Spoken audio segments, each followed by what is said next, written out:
dans cette capsule, nous allons calculer l'aire totale du cylindre. Nous pouvons voir à gauche les parties du cylindre, donc il y a deux bases qui sont des disques, et la face latérale qu'on peut remarquer à droite avec le développement du cylindre, que c'est un grand rectangle. Alors, quelle est l'aire totale d'un cylindre si sa hauteur est de 4,2 cm et qui possède des bases ayant une circonférence de 3 cm? Alors, la première étape, avant toute chose, c'est d'aller écrire la formule. Donc, l'aire totale égale à l'aire latérale plus 2 fois l'aire de la base.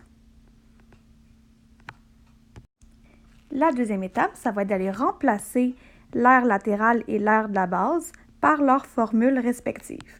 L'aire latérale, donc, c'est la circonférence de la base fois la hauteur du cylindre. Plus 2 fois l'aire de la base. Étant donné que les bases sont des disques, on va écrire la formule de l'aire d'un disque, donc pi r à la 2. La troisième étape maintenant est de remplacer par ce qu'on connaît. Donc, je cherche toujours l'aire totale. Je connais la circonférence qui est de 3 cm. Je connais ma hauteur qui est de 4,2 cm. Plus, et là, je me rends compte que je ne sais pas c'est quoi la valeur du rayon, donc il va falloir aller la calculer. Si je n'ai pas le rayon, j'ai sûrement quelque chose qui va m'aider à le trouver. Eh bien, j'ai la circonférence, donc on va aller faire une petite pause à notre calcul de gauche pour aller trouver la valeur du rayon. La circonférence est égale à 2πr. Je remplace par la valeur de la circonférence à gauche, qui est de 3, égale à 2πr. Et là, mon but, c'est d'isoler le r, donc je vais diviser de chaque côté par 2π. Par 2π. On se retrouve avec la valeur de r. On va arrondir 4 chiffres après la virgule, puisqu'on a besoin de cette information-là encore. 0,475 et on est en centimètres. Ne pas oublier les unités de mesure.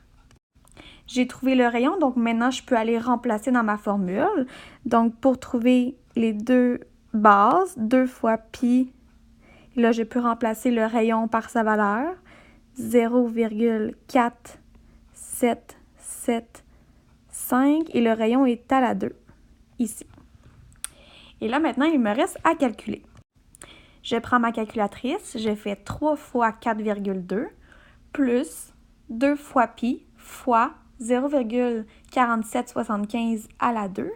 Je me retrouve avec l'aire totale et on a arrondi pour le rayon, donc ma réponse est encore arrondie à 14, c'est ma réponse finale, donc 2 chiffres après la virgule, 0,3 cm², puisqu'on a calculé l'aire.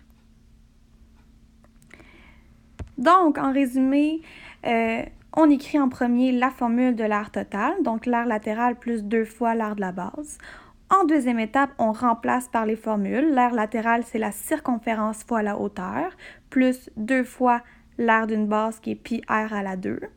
On remplace par les données qu'on connaît et on peut se rendre compte qu'il manque une information, il manquait le rayon. C'est sûr qu'il y a quelque chose pour m'aider. J'ai la circonférence. Sa formule, c'est 2πr, donc je vais pouvoir aller isoler le rayon ici en divisant par 2π de chaque côté. Je me retrouve avec le rayon, 4 chiffres après la virgule avec l'unité de mesure. Puisque je réutilise cette information-là, je la réutilise, donc j'ai pris le rayon et je l'ai mis dans ma formule ici. Finalement, je calcule avec la calculatrice, encore le symbole parce qu'on a arrondi, 2 chiffres après la virgule parce que c'est ma réponse finale, en centimètres carrés.